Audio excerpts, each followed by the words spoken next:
এই যে চাঁদাবাজদের তালিকা সেখানে সকল দলের নাম আছে, কাজে শুধুই জুলাইকে কাজে লাগিয়ে এনসিপি লাভবান হচ্ছে বা বৈষম্য বিরোধীরা তা কি বলা যায়?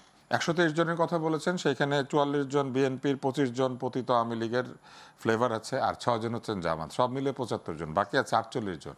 এই 48 জনের কোনো দল নাই, এরা ইন্ডিপেন্ডেন্ট, স্বতন্ত্র চাঁদাবাজ।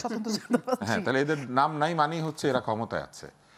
এখানে এনসিপির কেউ নাই, কিংবা এখানে বৈষম্য বিরোধীদের কেউ নাই, জুলাই বিপ্লবীদেরও কেউ নাই। তার মানে ধরেই নিতে হবে যে ওই এলাকাটাতে দারুণ, এরা কেউ চাঁদাবাজি করে না, অন্যান্য জায়গায় করছে।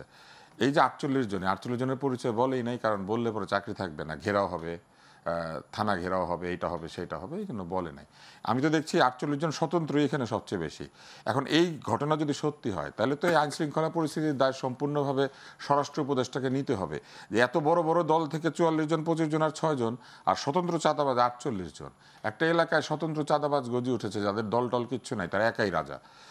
এইরকম একটা আইন শৃঙ্খলা পরিস্থিতি করার জন্য তো স্বরাষ্ট্র উপদেষ্টার কাছে আসলে প্রশ্ন করা উচিত। এবং এইখানেই হচ্ছে এই সরকারের দুর্বলতা, তারা আইন শৃঙ্খলা ঠিক মতো রক্ষা করছে না।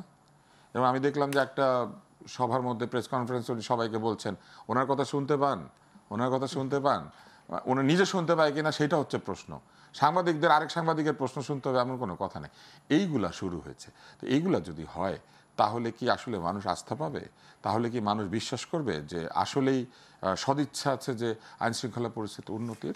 এবং এর পাশাপাশি আরো কিছু কিছু ঘটনা ঘটেছে, এটা বলতে গেলে আসলে আমাদের হাতে সময় নাই। আমি এখানে শেষ করবো, কারণ আমি জাহিদের কথা শুনতে চাই। কি মনে হয়, মানে চাঁদাবাজি বাংলাদেশে থাকবে আর অনেক দিন? জুলাইকে নিয়ে না, জুলাই আসুক না, যেমন থাকুক হবে। আমাদের রেন্ট সিকিং এর একটা অর্থনীতি আছে, আজকে সেই হিসাবটা বলার যথেষ্ট সময় নেই, খুব খারাপ শোনাবে। কিন্তু আমাদের এরকম একটা বিরাট অর্থনৈতিক ব্যবস্থার একটা বিরাট অংশ এটার উপরে, ইনফর্মাল এইসবের উপরে ডিপেন্ড করে আছে। আমরা যেটা দেখতে চাইবো ভবিষ্যতে গণতান্ত্রিক ট্রান্সফরমেশনের সাথে এগুলো ধাপে ধাপে কমবে। কিন্তু আবারও তুষার ভাই খুবই রাইটলি পয়েন্ট আউট করেছেন যে একটা মেজর অংশ, আমি ধারণা করি এর মধ্যে এনারাও আছেন। বিএনপি লোকজন চাঁদাবাজি করে, এটা বিএনপি নিজেরও স্বীকৃতি আছে, কারণ বিএনপি প্রচুর মানুষকে বহিষ্কার করেছে। তার মানে সে নিজেও স্বীকৃতি দেয়, এবং সে, আমরা এক্সপেক্ট করবো কোনোদিন সে যদি ক্ষমতায় আসে, যখন তার হাতে আইন, শাসন, বিচার এগুলো সব থাকবে, সে ওইসব ব্যবস্থাও নেবে, সেটা আমরা দেখতে চাই।